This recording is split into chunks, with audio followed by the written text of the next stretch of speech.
Hello and welcome to another Best Junglers video, and in this one we are going to have a look at the best junglers to carry for every type of jungler for every rank. Sometimes we don't need to update the best junglers overall on the meta, but people are always asking, what is the best farming jungler for my rank? What is the best ganking jungler for my rank? What if I simply want to be a low econ jungler? What can I use to climb? And in this video, we will hopefully answer all of those questions as per my recommendations. And obviously, not all of the champions are great to start in low elo, and not all the champions are great to end in high elo. Therefore, I will be showing you which ranks these champions will best perform, and of course, those who go all the way from low to high, that means they are great to main for a long period of time no matter what the meta. Don't forget, coaching is available on Patreon, as well as coaching VODs and infographic tier lists. And just to get it out of the way, yes, BelVeth is technically a bit of a farmy, scaly jungler with her passive. I'm not putting her in this video, however, I'm deep in work and figuring her out, and I do think she has a place, and I think a lot of the common perceptions on her are just incorrect at this stage. They're not theory crafting correctly, they're not maximizing her strengths correctly. I've said all of this on my Champion Spotlight video as well as on Twitter, but I will be releasing a full carry guide once I've gotten the games under her belt and figured out the exact tech for all of you to use no matter what your rank. Alright, let's start off with the farming junglers, because it's always good to understand how to farm quickly, have good sequencing, and maximize your experience gain for the self-carry. And obviously first up here we have Shyvana. AD Shyvana does work way better in low elo. Obviously the hybrid, Demonics, Frostfire, and of course the AP do better the higher up you go. But she simply allows you to farm as fast as possible while practicing good pathing techniques to optimize your experience while mixing in those objectives. You're counter jungling, you're looking for dives, you're looking to maximize your ultimate usage. A lot of great fundamentals for farming junglers are used by playing Shyvana in low elo, and obviously because you don't really get punished, you can thrive quite well and use her to climb all the way up to master tier no problem. Next up we have Diana, because Diana, even though she's struggled a little bit since the durability patch, she is really still thriving, and obviously once people figured out, hey, I just can't yeet in and kill everyone with one shot, maybe I do need a few more rotations, maybe Nash's Tooth or the Sunfire build are the best way to go. Either way, it has stabilized, and what she allows you to do versus Shyvana is really get into that PvP gaming while you're sequencing at the same time. Obviously, split pushing and great team fighting are huge, but do not let the win rate deter you. This champion is still absolutely giga strong, one of the best in the jungle. And finally, I'm obviously going to recommend Mordekaiser. I love his off-meta vibes, but at the same time, farm, and then ult people. You can now chase people down with that passive buff they just gave him. Enemy team in a bad location and you need to remove their most fed carry because you yourself are fed? Easy to do. He doesn't have the fastest first clear, but once he starts ramping it up, and if you make sure to mix in those ganks just here and there, make sure you're kind of fighting the enemy junglers and pushing them out with your experience lead, you'll have no issue running over games in a quite understated way, which is weird considering his gigantic behemoth face and his giant BDSM mallet. And obviously I have to give a shout out to Yi for low elo, but I think he develops a lot of bad habits. Also, he was just giga nerfed. I don't really think you should focus on playing him. You can if you want to, but these others will do better in the long term. Right, you've escaped low elo depths, or perhaps you are a mid elo jungler. Those champions can be kind of simplistic and open themselves up to some counter jungling and some counter jungling. So Kayn is the go-to for this elo. Why? Because you can boost yourself without understanding jungle whatsoever. Use the E to go through walls, abuse all the natural laws of the jungle, farm well, skirmish well, choose your form, and obliterate the enemy carry. Yes, Rusty Boy got nerfed, but I mean, come on, he's still thriving. Kayn will allow you to adapt and overcome no matter what situation and what team comp you are facing or are in, and also make sure you are focusing on not only farming, but also PvP gaming. You need your form. And as you get to Golden Plat, you're going to start to understand that relationship a lot more between fighting, ganking, and farming, and Kayn will really allow you to see how well you actually do understand that principle. Next up, we have Lilia. Yeah, she's not doing as hot on the current patch, but overall, she has been very, very good the whole season. A little bit of a hidden OP for a while, but then just straight up meta OP in the last patch after the durability changes. Go ahead and try that Omnivamp Rift Maker Conqueror build if you want a bit more sustain in those fights, but once more allows you to focus heavily on the farming fantasy while having a great team fight, great skirmishing, and the use of positioning is something that you haven't really focused on with these other champions so far. Using a 4-stack MS passive to move in and out of fights, using a swoopty swoop Q plus your big stonk W, she will really allow you to understand the whole concept of, well, wait a second, I understand how I got 9 CSPM and 70% KP. And if that is your dream, then Udyr is the way to go. I just released on Wednesday a huge gameplay review on how to play all farming junglers, so no matter which jungler you're actually picking from this whole entire section, Udyr was used as the example because of how disgusting he can be when you have lethal tempo, you build full tank, and you just rinse clear everything while maximizing those fights. And now I don't mean the fights that you're going to be doing early, I mean you're just getting yourself as strong as possible for that, second, third dragon fight. You come out 2 levels ahead of the enemy jungler, they have no farm because you took it all. You need a split push, you can do that. Udyr is one of those, every time an enemy jungler fails a gank or fails a play, you are taking something from them and punishing them. You get in their heads immediately. He's actually one of those really hidden OP junglers if you play it right, but it is very unique and you do have to understand how to play it. Hence the video I just released. And as I shouted in this section, Fiddlesticks is struggling a bit more than he has in the past 2 years. He has a great and unique way to climb, but he isn't really what I'd say is the best way to learn how to play a farming jungler overall. However, he is unique, he is special, he is amazing S tier plus jungler you can one trick and climb with. I just wanted to focus on junglers with a bit more transferable skills.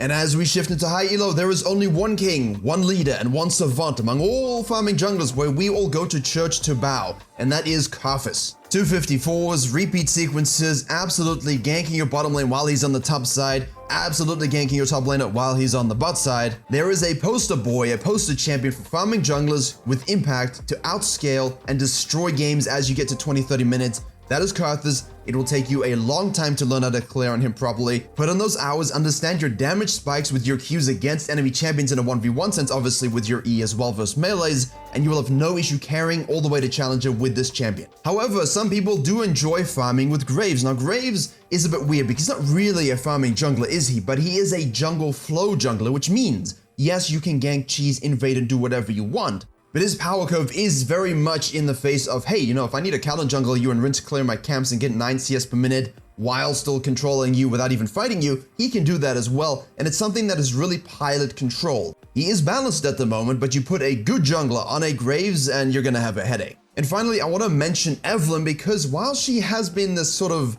enigma lately in terms of people thinking, well, she's not actually that good. She is actually that good. The win rate did not represent her power. And if you've got your sequencing and avoiding down against enemy junglers who can invade and destroy you, your camouflage post 6 allows you unheralded, pun intended, map control. As long as you understand your positioning and obviously how to keep those level spikes up, she can really allow you to thrive into the high elos and obviously control games, but you have to execute it properly. She is not the best jungler by any stretch of the imagination, but for those who understand how to play this champion, she can easily do the work. And a final brief note to Gwen, she is a heavy farming jungler who scales disgustingly well and actually fights pretty well as well. However, she was just nerfed, but I would always keep my eyes on this champion. She comes back in the jungle all the time and is a really high skill cap champion. Now let us slide on over to the ganking / pressure junglers. This means that while they might like spam ganking, they can also do a lot of invading on farming junglers and exert their pressure that way. And first off, for the low elo, we're gonna put Volibear because Volibear you can use from low elo to high elo. I have a hugely in-depth 13,000 word guide that you can, learn everything I know about the champion. I'll link that below as well. All interactive and live coaching, but the whole point is you can understand how to gank with him, invade with him, and farm with him. And that's the beauty of some of these champions in this section. They're not only going to be gankers and invaders, they can also sequence pretty damn well eventually. They can also dominate team fights, they can also control objectives. But with that comes risk, and obviously the Udyrs of the world will counter jungle you if you mess that up. On that note, you should all be playing Wukong if you want the ganking style. Yeah, you can farm a lot faster now, although they did just nerf that clear speed. He is an absolute menace on the map. He is an absolute destructor of LP gains. And if you have a Yuumi for some ungodly reason, go sacrifice to Odin because you are not winning that game. Warwick, though, is the real interesting one. I'm just about to release a guide on him as well because I think this champion is underlooked by a lot of low mid elo players.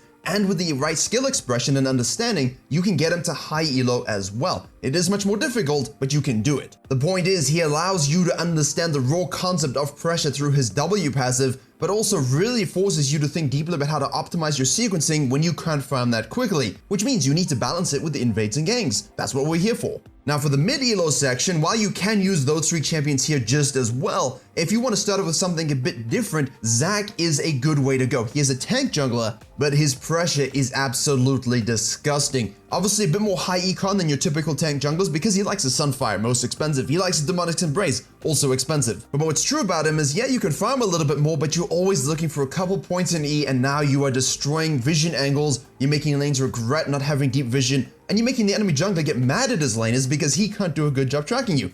That's a skill issue, and you're Zac.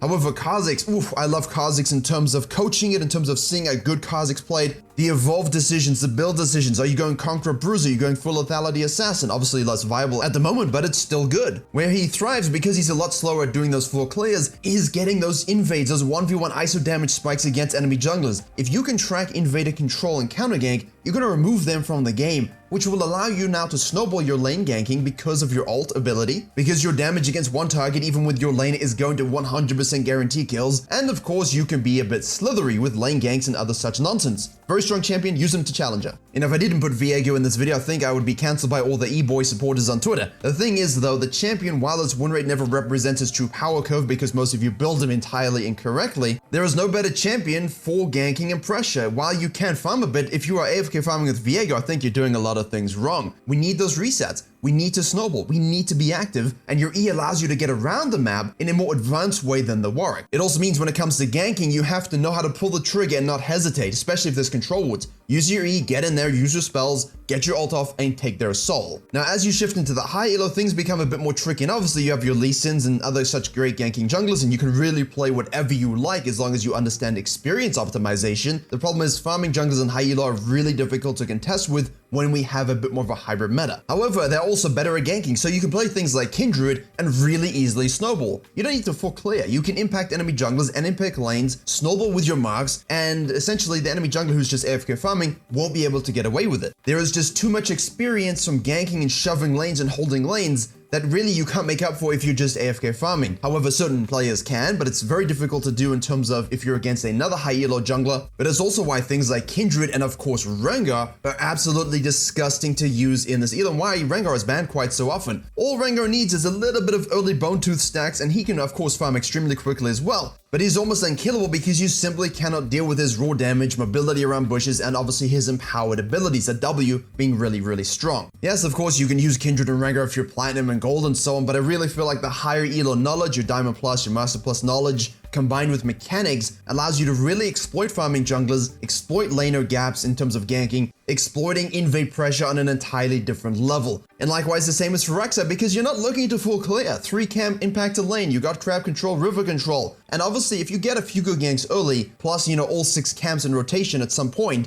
you're basically going to be able to run into the enemy jungle and take care of whatever business is necessary. And yeah, there's definitely a snowball component to Rek'Sai, to Kindred, to Rengar, to the other champions that I've mentioned in this section, because you're not going to be AFK farming like others, so you need to use your kill pressure and map pressure to suppress them and to really close games out earlier. Because eventually, while you're doing that, they will farm enough, they will get enough objectives, they will scale with their raw abilities and damage, and now they're going to be very difficult for you to deal with. The whole issue is, and why I'm recommending all of these champions in this video, is because they're personally all champions I have played extensively over my years of playing the game. They're all champions I coach extensively, so I see in every single elo how they're played. And in terms of things like your Kanes, your Evelyns, your Volibears, Warwicks, Rengars, Kindreds, Rek'Sais, I have millions of views on those champions. So I've seen them work at every single stage, and it's why I'm recommending them here, even if they're not necessarily meta or best junglers. I think they are the best junglers if you like the ganking style, if you like the farming style. And finally, we have to talk about the Herbivore junglers, which means you are a bit low econ, a bit more tanky maybe, or simply something that shields and supports your team. The focus here isn't on farming, although you can do that. It's really on high pressure, making sure you have low cost 2 to 3 item builds, and then thriving by supporting your team's win condition.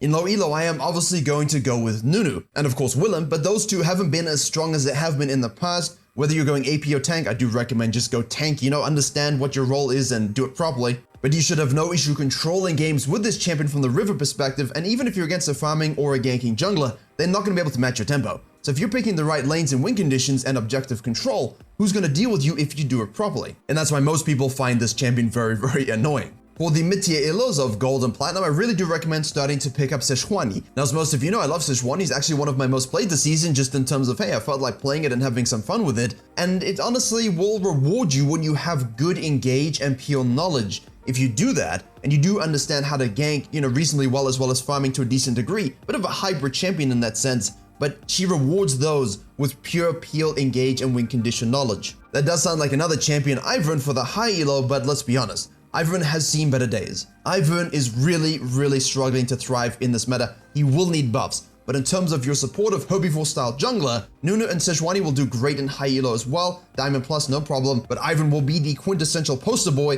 and obviously you can go watch Big Tonka T, rank 1 Ivan in Korea to see how it might be working. Although I would just wait for a few buffs before it really becomes that strong again. But there you have it, my personal recommendations from a lot of experience over the years on the best farming junglers, ganking and pressure junglers, and Herbivore low econ junglers for you to climb no matter what your rank. I hope this slightly more unique tier list provides you some value as well. I will see you in the next patch for a full best junglers video. Don't forget, if you are really curious about how to actually jungle in this new meta, click the video in the box on the top right. But if you want to understand how to play a farming jungler and really move your farming numbers up to the next level, click the video in the box in the bottom left.